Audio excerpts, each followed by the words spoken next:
Democrats Sunday accused Republicans of subverting bedrock values on which America is founded after Republican Senate leadership abandoned any notion that they had not prejudged the case.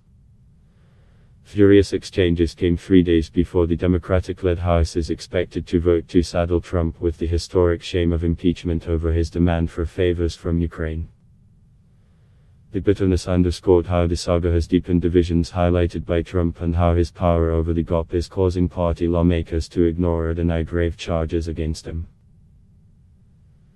The president meanwhile fulminated on Twitter all weekend, inciting fresh political uproar to intimidate vulnerable House Democrats and to electrify the base he needs for re-election. But there were also signs that the last few weeks have inflicted lasting political damage on the commander-in-chief, as a new Fox News poll showed fully half the American voters back impeachment. Trump is facing 2 articles of impeachment, abuse of power and obstruction of Congress, over his pressure on Ukraine, including for a probe into one of his Democratic 2020 challengers, Joe Biden. The House Rules Committee will meet Tuesday to discuss next steps for a full House vote to make Trump the 3rd impeached president as early as Wednesday.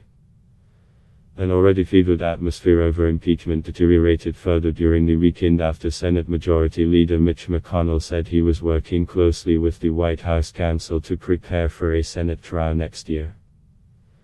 Senate Minority Leader Chuck Schumer made it clear in a letter to McConnell Sunday night that he prefers a Senate impeachment trial with witness testimony and new documents. In the letter obtained by CNN, Schumer, a New York Democrat, called for at least 4 witnesses to testify, including acting White House Chief of Staff Mick Mulvaney, former National Security Advisor John Bolton, senior advisor to the acting White House Chief of Staff Robert Blair, and Office of Management and Budget official Michael Duffy. McConnell spokesman David Popp said Sunday night that Leader McConnell has made it clear he plans to meet with Leader Schumer to discuss the contours of a trial soon. The timeline has not changed. House Judiciary Chairman Jerry Nadler accused Republicans earlier Sunday of ignoring their duties under the Constitution in prejudging the evidence in an already all but certain push to acquit Trump. Senators have to pledge to do impartial justice. And here you have the majority leader of the Senate, in effect the foreman of the jury, saying he's going to work hand in glove with the defense attorney. Nadler, a New York Democrat, said on ABS's This Week. And that's in violation of the oath that they're about to take, and it's a complete subversion of the constitutional scheme. In disdain for the accusations on Saturday, Republican Senate Judiciary Chairman Lindsey Graham told CNN's Becky Anderson in Doha that he wasn't pretending to be a fair juror. He went further on Sunday, saying he wanted to dispense with the Senate trial as quickly as possible. I have clearly made up my mind. I'm not trying to hide the fact that I have disdain for the accusations and the process.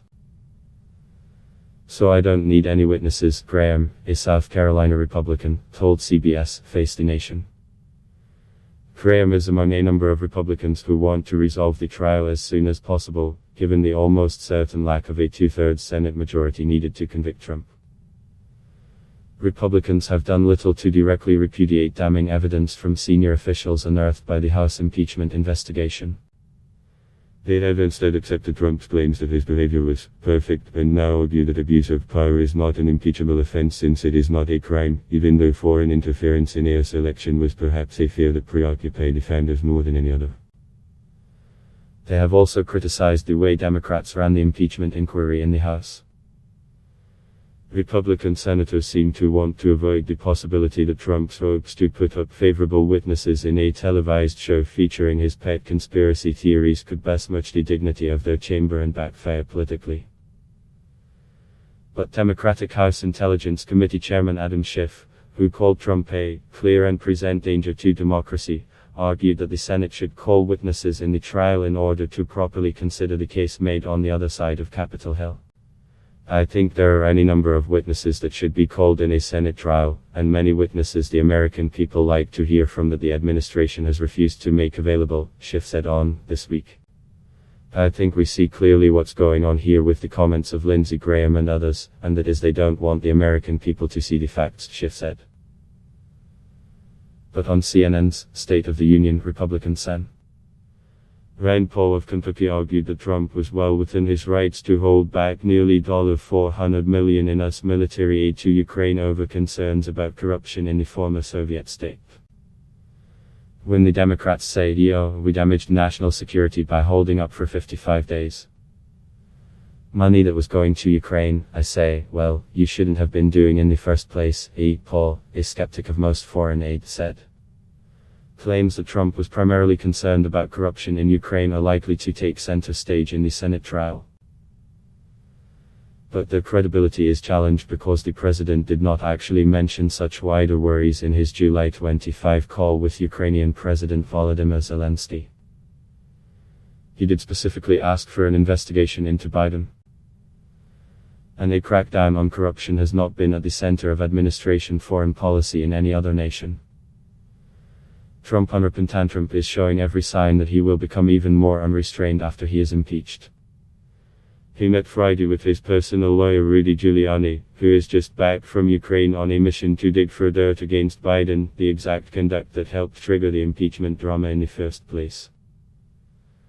And on a weekend Twitter tear, the president picked up on a new Republican line of defense that there was no case to answer because he asked Zelensky to do us a favor, as in the us, rather than a personal favor for himself. A perfect phone call. Can you do us, not me? Us is referring to our country, a favor. And go on to talk about a country and U.S. Attorney General, Trump wrote on Twitter. The impeachment hoax is just a continuation of the witch hunt which has been going on for 3 years. We will win. Trump's claim is however undermined because his request to Zelensky referred to a conspiracy theory that Ukraine and not Russia interfered in the 2020 election. It is not clear why that favor, relating to a personal political obsession of Trump, would be in the national interest. A conventional interpretation of US interests in Ukraine would center on supporting a government under siege from Vladimir Putin's Russia. Trump also tried to persuade Democratic New Jersey Rep. Jeff Van Drew, who is against impeachment, to switch sides. If Van Drew crosses the floor, he would be greeted as a hero by Republicans. But Democrats will argue he is quitting because his opposition to impeachment has alienated his own party supporters. 5 of Van Drew's staffers quit Sunday night, saying they can no longer in good conscience continue our service, according to a resignation letter obtained by CNN. It is not a surprise that partisan feelings are shaping the impeachment endgame. After all, by its nature it is a political process prone to shaping by public opinion.